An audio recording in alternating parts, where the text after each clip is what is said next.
ఈ నెల 7వ తేదీన ఆంధ్రప్రదేశ్ రెడ్డి సంఘ ఆధ్వర్యంలో భారీ సభ నిర్వహించబోతున్నట్లు రెడ్డి సంఘ రాష్ట్ర నాయకులు తెలిపారు.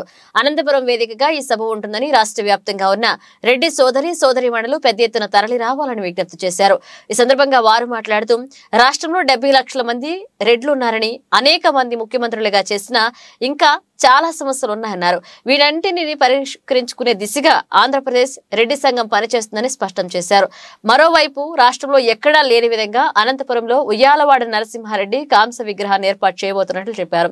అదే రోజు విగ్రహ దాతలకు సన్మాన కార్యక్రమం ఉంటుందని తెలిపారు. విలేకరుల సమావేశం ఏర్పాటు చేయడానికి ముఖ్య కారణం ఆంధ్రప్రదేశ్ రెడ్డి సంఘం ఆధ్వర్యంలో ఈ నెల 7వ తేదీ అంటే వచ్చే ఆదివారం రోజున అనంతపురం ఆర్ట్స్ కాలేజ్ దగ్గర ప్రభుత్వ పాలూరు ఉన్నత పాఠశాల క్రీడా ప్రాంగణంలో రెడ్ల ఆత్మీయ సభ ఏర్పాటు చేయడం జరిగింది.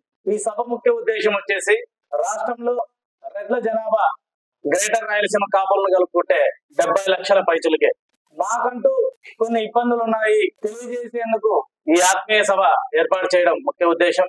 అన్ని రాజకీయ పార్టీ నాయకులను, ప్రజాప్రతినిధులను ఆహ్వానించుకున్నాము. అంతేకాకుండా విద్యార్థి యువతను, రైతులను కూడా ఇందులో భాగస్వామ్యం చేస్తున్నాం. అందరూ కలిసి రెడ్ల ఐక్యత కోసం, రెడ్ల హక్కుల సంక్షేమం కోసం ఏదైతే రెడ్డి సమాజ వర్గానికి కావాలో వాటన్నిటిని అక్కడ చర్చించుకొని ప్రభుత్వానికి, రాజకీయ పార్టీలకు మెమోరాండం ఇవ్వడం జరుగుతుంది. అదేవిధంగా ఆంధ్రప్రదేశ్ రెడ్డి సంఘం ఆధ్వర్యంలో ఎన్నో సంక్షేమ సేవా కార్యక్రమాలు గత దశాబ్ద కాలంగా నిర్వహిస్తున్నాం. అందులో భాగంగానే అనంతపురం నడబొడ్డిన ప్రథమ స్వాతంత్ర సమర యోధుడు, రేనాటి సూర్యుడు, పోరాట యోధుడు, బ్రిటిష్ వారిని ఎదిరించి బహిరంగంగా ఉరికంపమెక్కిన ఉయ్యాలవాడ నరసింహారెడ్డి గారి విగ్రహాన్ని, భారీ కాంస విగ్రహాన్ని అనంతపురం నగరంలో ఎక్కడా లేని విధంగా ఏర్పాటు చేయడం కూడా జరిగిన విషయం మీ అందరికీ తెలుసు. ఇలా ఎన్నో కార్యక్రమాలను నిర్వహించుకుంటూనే ఆ ఉయ్యాలవాడ నరసింహారెడ్డి గారికి నివాళులు అర్పించి రెడ్డి ఆత్మీయ సభను ఘనంగా నిర్వహించుకోవాలని ఈ రోజున ఆంధ్రప్రదేశ్ రెడ్డి సంఘం తరఫున మేము పిలుపునిస్తున్నాము.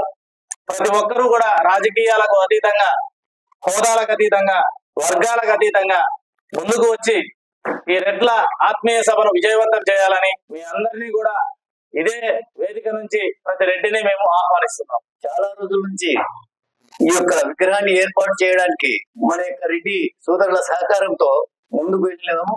ఇక్కడ ఆత్మీయ సన్మాన కార్యక్రమం, ఆత్మీయ సౌహార్ద సభను ఏర్పాటు చేసినటువంటి మన యొక్క రెడ్డి సంఘము దీనికి అందరూ ఆహ్వానితులుగా వచ్చి ఈ సభను జయప్రదం చేయాల్సిందిగా మరీ ఈ మీడియా ద్వారా నేను విజ్ఞప్తి చేసుకుంటున్నాను. దయచేసి మేము ఆహ్వానం ఇవ్వలేదనే ఉద్దేశం కానీ ఇంకోటి లేకుండా మీడియా ద్వారా కానీ ఇంకో ద్వారా కానీ ఎక్కడ మీకు విషయాలు తెలిసినా కూడా ఈ సభకు రావాల్సిందిగా మరీ కోరుతూ ఉన్నాం.